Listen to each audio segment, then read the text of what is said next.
mo ṣèlérí. Genesis chapter number 36 is my place tonight. Ìwé Genesis orí kẹrìndínlógójì ní ìrọ̀lẹ́ yìí. I do have desire to show you something as you go home. Mo fẹ́ fi hàn kan hàn wá bí a ṣe ń lọlé. Everyone that has been part of the Arise Youth Conference, Gbogbo ẹ̀ tó ti péjọpọ̀ nínú ìpàgọ́ tí I want to believe that God has taught you something. Mo fẹ́ gbàgbọ́ pé ẹ ti rí ẹ̀kọ́ kan tàbí òmíràn The kan. things about drugs has been useful. The things about drugs has been useful. Àwọn kan pẹ̀lú oògùn olóró. The message about Joseph has been great. Ìwàásù nípa Joseph ó jẹ́ Even ìwàásù this lágbára. quiz competition is something I have learned something from this Nínú one. kan ẹ̀ ta ṣe ìfúnṣe kẹ́mọ́tẹ̀ ó ti kẹ́kọ̀ọ́ kan tàbí òmíràn ní ta ṣe parí nísinsìnyí. Amen. Àmín.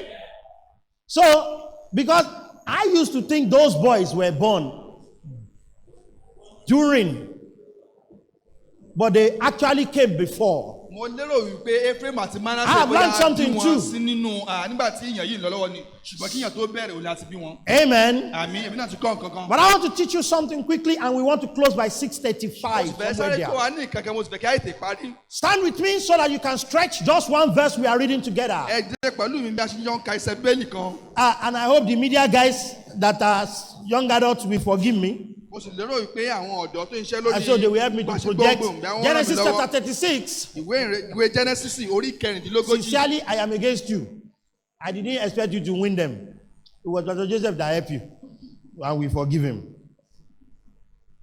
Verse number 24. Ẹsẹ̀ ìkẹrìnlélógún. Read it out with me. 1, 2, ready, go. Ẹ jọ kà á pẹ̀lú mi. And these are the children of Zibeon, both Ajah and Anna is.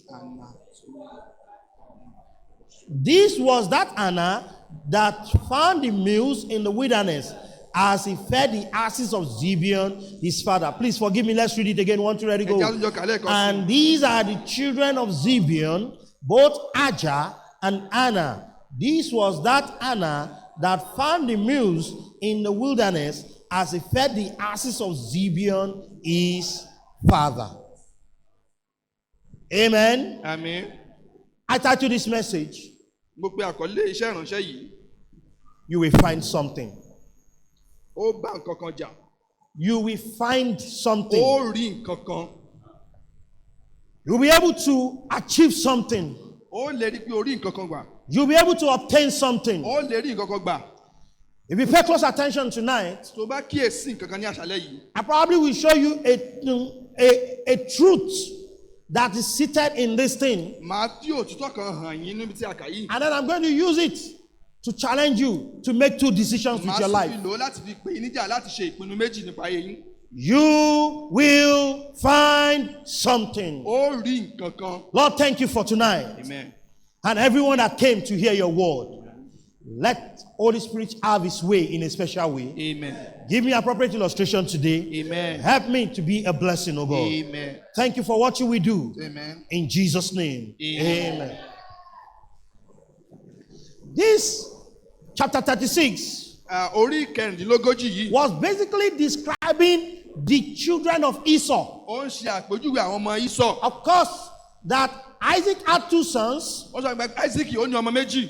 Esau and Jacob. Ísọ̀ àti Jákọ́bù. There was one that was careless. Ìkíni wọ́n sọ pé kò bìkítà. You know, basically, we are supposed to be saying God of Abraham, God of Isaac, and God of Esau. Ẹ mọ̀ pé kí a máa sọ pé Ọlọ́run Ábúráhámù, Ọlọ́run Isaac àti Ọlọ́run But Ísọ̀. the Bible says he despised his birthright. Ṣùgbọ́n bẹ́ẹ̀ ni sọ fún wa pé ó ta ohun ìbí And the rẹ̀. Bible says he found no place for repentance. A sì pé kò sí àyè fún láti ronú pìwàdà. Even though he sought it with tears. Bó tẹ̀ jẹ́ pé ó fi omijé wá. Notwithstanding, Ṣùgbọ́n bẹ́ẹ̀ náà, God still blessed him. Ọlọ́run bùkún fún olóòótọ́ o. And among his children Láàárín àwọn ọmọ rẹ̀, was this man mentioned ó ní adárúkọ ọkùnrin yìí. by the name Zibeon. Tí à ń pè ní Síbíónì. Amen. Àmín. And Zibeon, Bible says, had 2 sons. Síbíónì yìí bẹ́ẹ̀ sọ pé ó ní ọmọ méjì. The first called Ajah, Àkọ́kọ́ à ń pè ní Ájà. and then the second called Anna. Èkejì Anna. And then the Bible gave us a stop. Bẹ́ẹ̀ni wàá dánu dúró díẹ̀. That Anna Wípé Anna yìí o. found mule, the Ó mule. rí ìsun omi gbígbóná. Now, the Yoruba Bible calls it a spring of hot water. Bẹ́ẹ̀ni Yorùbá ó pè ní ìsun omi gbígbóná. And it got me thinking Ó wá jẹ́ kí n máa ronú wípé that how can mule be bearing spring of hot water? báwo ni oúnjẹ aṣèlú máa pè ní ìsun omi gbígbóná.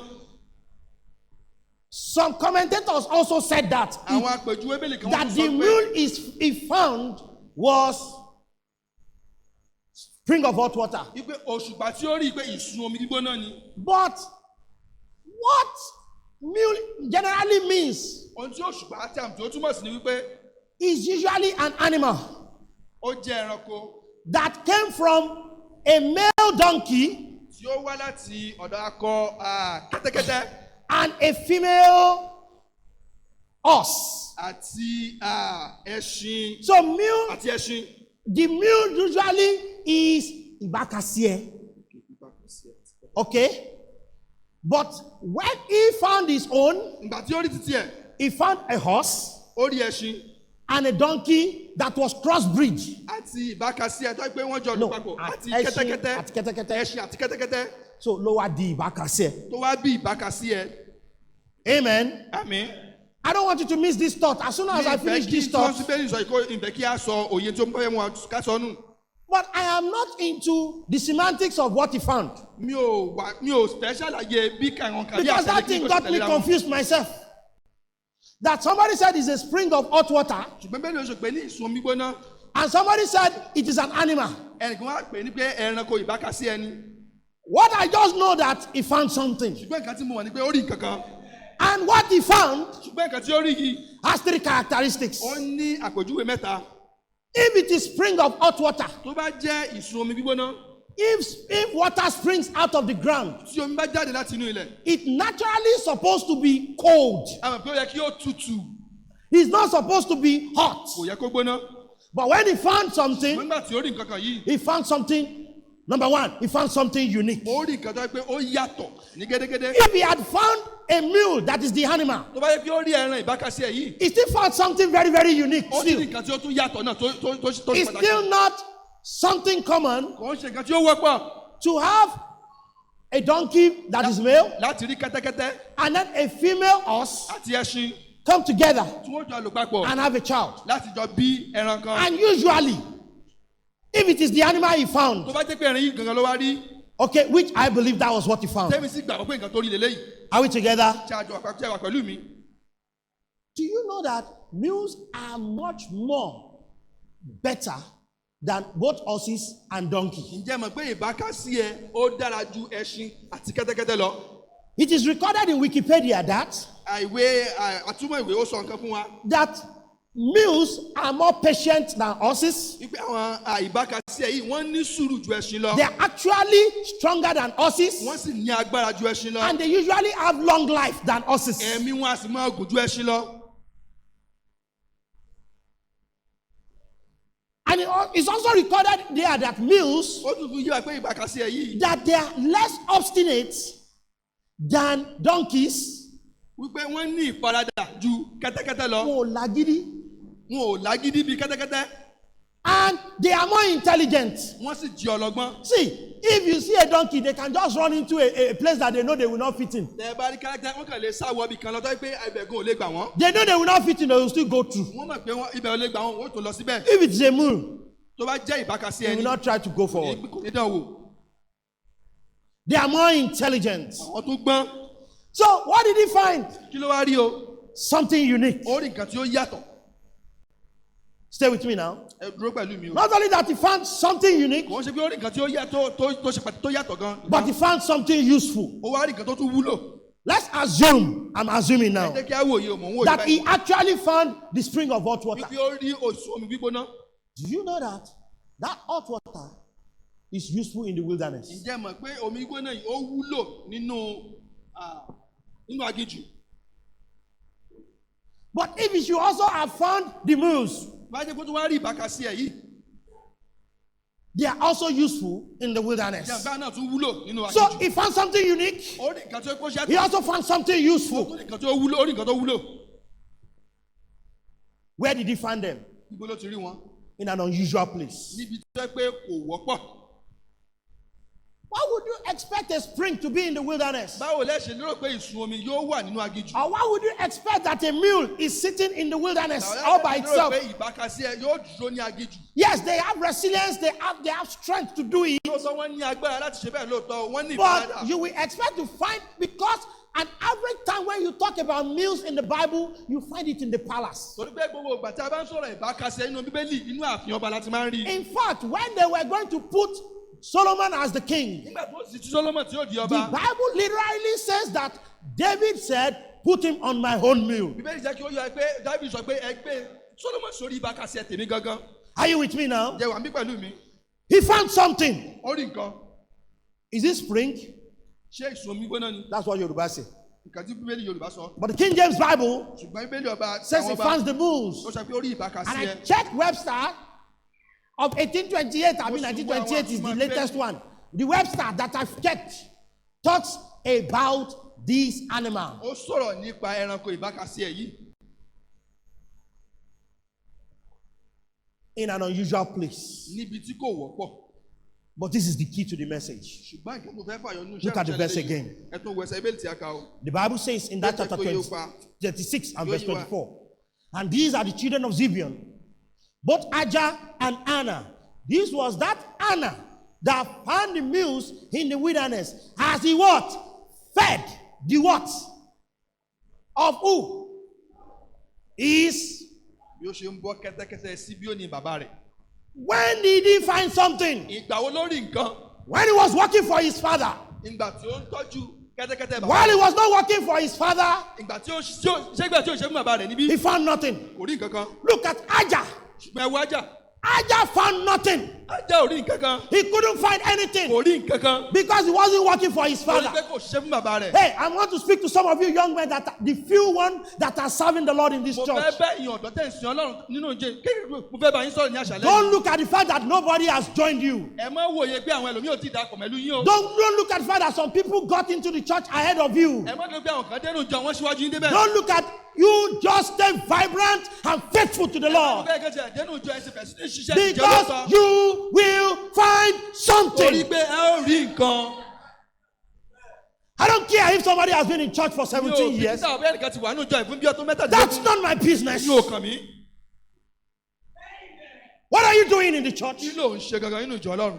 I'm a member of Faith Baptist Church. ọmọ jẹ́ ọmọ ìjọ Faith Baptist Church. This church is building a great ministry like ìjọ this yìí ó one. ń kọ́ iṣẹ́ ìrànṣẹ́ láti ó And you lágbára. have no part in anything there. ó wà á nípa nínú rẹ̀. Say, I'm a member of Faith ó Baptist jẹ́ Church. ọmọ ìjọ Faith Baptist Church ló kàn ń sọ. You passed through Faith Baptist Church for 5 years as a ó gbà nínú university ìjọ student. Faith Baptist Church gẹ́gẹ́ bí ọmọ ilé You don't ìwé have ẹ̀kọ́ any gíga. part in anything there. ó wà á nígbà kankan nínú nǹkan tí wọ́n ń ṣe.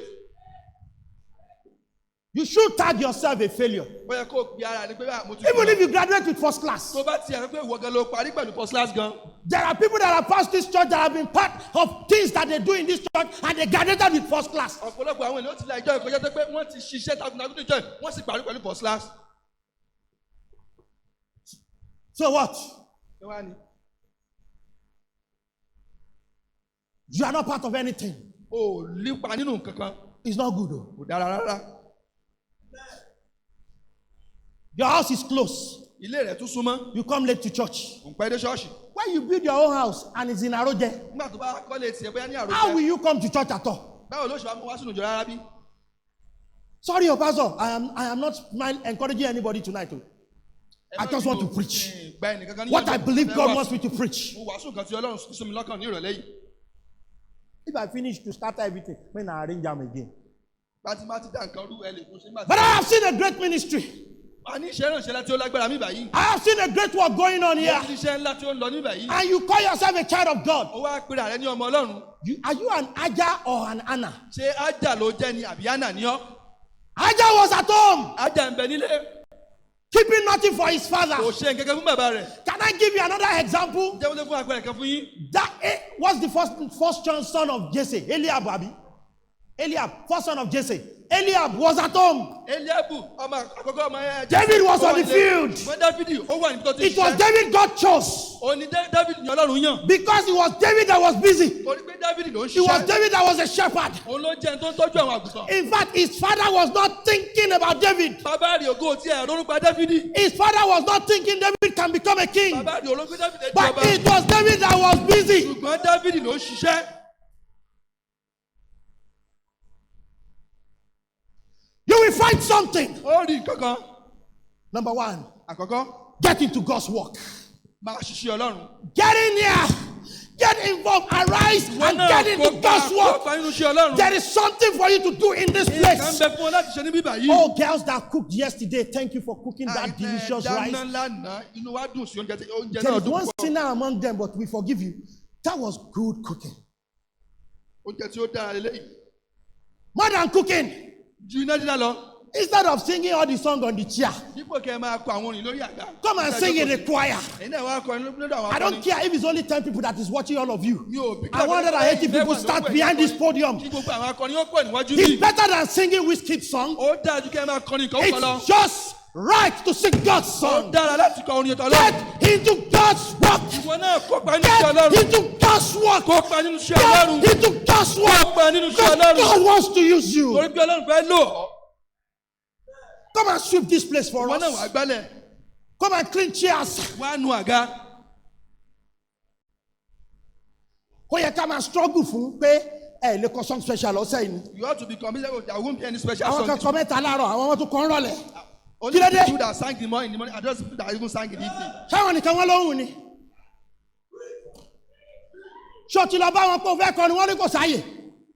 Have you gone to the pastor that you want to sing and say there is no chance? Tó bá ti wọ crazy jeans wà tí skirt ẹ̀ ò sì dín bí. Get into God's work, man. Number 2. I don't have time for this. I want to close 6:35. I promise that one. Make God's work your number 1. How did Anna find something?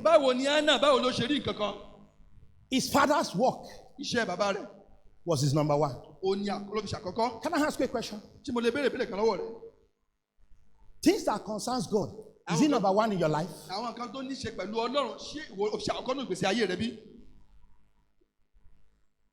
Say evening service. Wednesday. That I've been doing practical since 1. That we finish practical 4:30. Come with your lab coats. Come with your lab coat. Nobody will send you out. I'm going to cook. You don't know what Jamala Laro. No, don't know. Need number 1. What I do not be a major. You are my support. God's work is not number 1. I am looking for a better generation than my generation. I am looking for some vibrant preachers that will rise from this church that will be better than our Babas here. And I believe God is looking for such people. But if we are ever going to get such people, we've got to have those people that will say God's work is my number 1. God does not want second position in your life. He wants number 1. Oh, he found something in the wilderness. Something useful. Something unique. In an unusual place. It's because he got into his father's work. It's because he made his father's work his number 1. And finally, it's because he made his father's business his own business. There is more to doing God's things than just saying he's my number 1. Church, do you see this church as our church? Do you see that soul winning as our soul winning? Do you see that choir as our choir?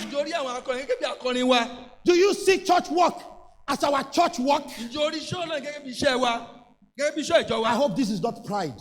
And God, please forgive me if this is pride. When I was a university student, I had a pastor I support monthly with 100 naira.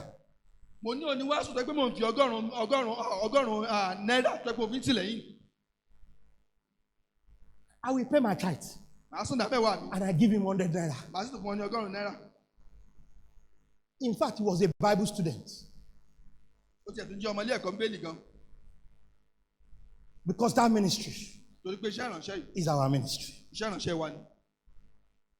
Every ministry of this church, is it your ministry? Do you see ladies' fellowship as our ladies' fellowship? Men's fellowship, men's tea, whatever they do, they will even use tea for you people to come, and you still not show. The single adult time on Friday night, do you see it as our time together? Our Thursday and Friday, is it our soul winning? Hello? That pulpit that is dirty, is it our pulpit? I was preaching with a pulpit yesterday, OT year. Check my carpenter at the church. That is so. It's because you don't see it as your pulpit.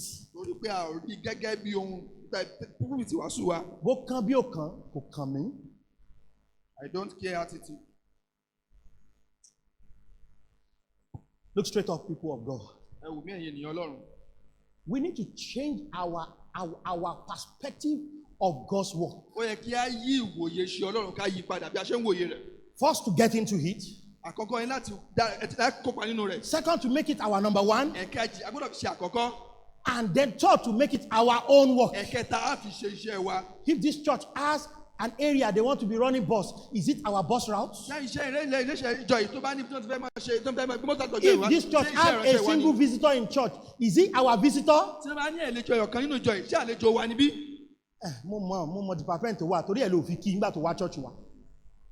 Who should smile at the visitor? Say, it's good to see you, brother. Thank you for coming today. Sit beside me. I will share my Bible with you.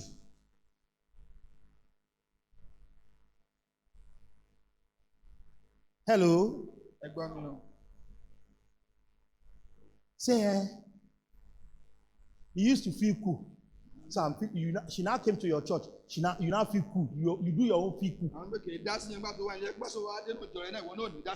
Have you seen this verse that I read to you? I found this verse in 2011. When I had a relationship with somebody. But our genotype was both AS.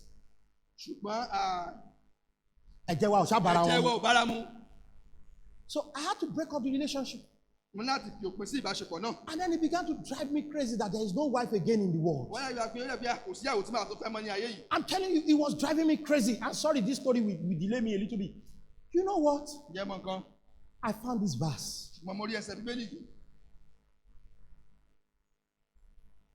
Just get into God's work. So I got to New Manor Baptist Church. And people, Mrs. Additional will ask me.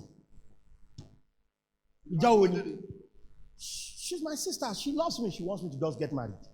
She will always ask me, and Mrs. Popola is the chief executive of asking that question. How far? And I will just smile. Very soon. I stopped troubling myself about getting married. I got into God's work. I made God's work my number one. Started Bible club, started bus route for New Manor Baptist Church. When I got to New Manor Baptist Church, there were 9 members on Sunday morning. 2 children, 7 adults. Under 5 months, we were counting 50. I just got the following year in 2013. No, in 2014. In February. Reverend Henry said, let's have friend and family day. And this lady sat beside me in the church. And Reverend Henry put a song in the bulletin that I never knew. When I saw the cleansing fountain, open wide for all my sins. I've never had that song. I've been in the Baptist church for more than 8 years, and I did for more than 16 years, and I did not know that song.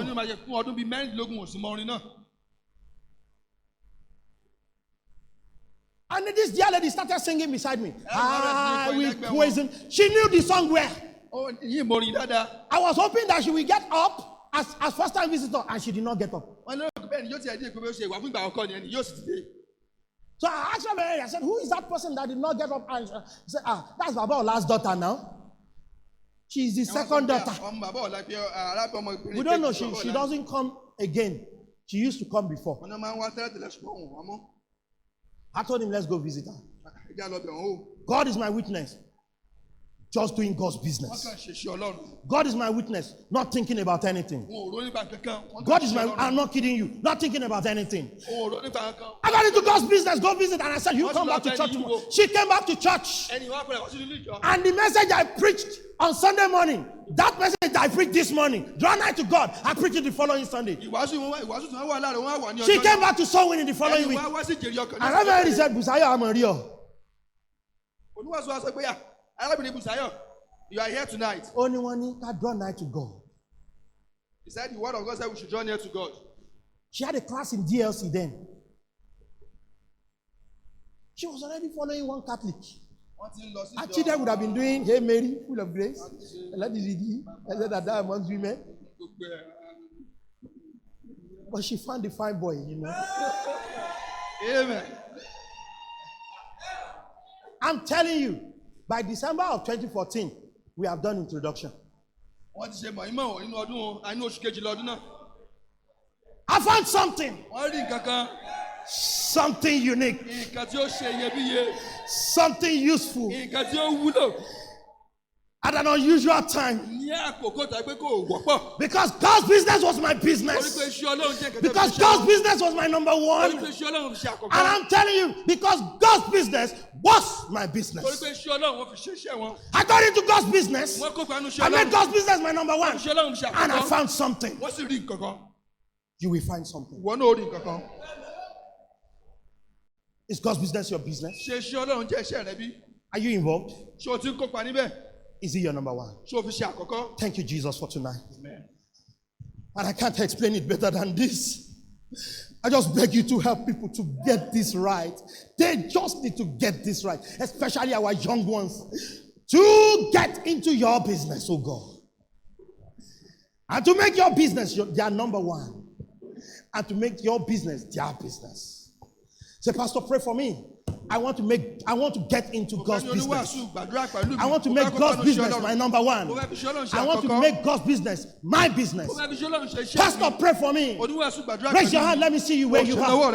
I don't have time tonight to ask you to come forward. I just need you to raise your hand where you are and show me that I will do God's business. I will make God's business my number one. And I will make God's business my business. Evangelists, pray for me. Raise your hand well. There are several. Stand. You